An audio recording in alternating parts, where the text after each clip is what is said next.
Феникс не себепті императордың оң қолына отыратынын білесің бе? Ол императордың қорғаушысы мен жебеушісі. Ол сұлу әрі күшті. Сенің міндетің отбасыңа абырой сыйлау. Қолыңнан келеді деп ойлайсың ба?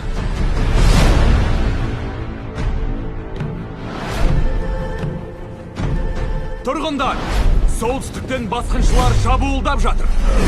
Олардың басшысы өзін Бөріхан деп атайды. Мыстанмен бірге шайқасыңдар. Тірі жан қалмасын.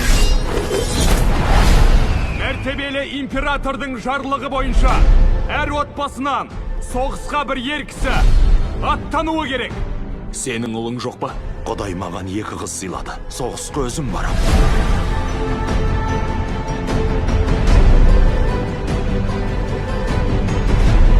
Бекем болайық. Бұл жолы ол оралмайды. Дисней ұсынады. Адал, ержүрек, әділ. Отбасымды қорғау менің міндетім. Осы көктемде.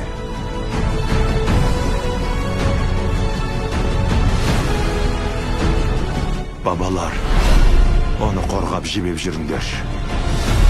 Атың кім, сарбаз? Хуаджун капитан, Хуаджоудың ұлымын. Әрқайсыңда еркек қылып тәрбиелейміз.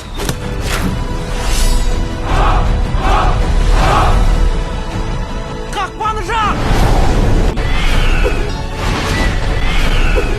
Батылдығың көрініп тұр.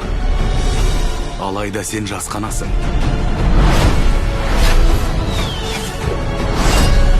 Кім екеніңді біліп қойса, олар аяушылық танытпайды.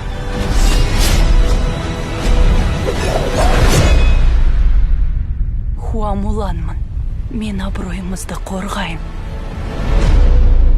Мулан. 26 наурыздан бастап кинода.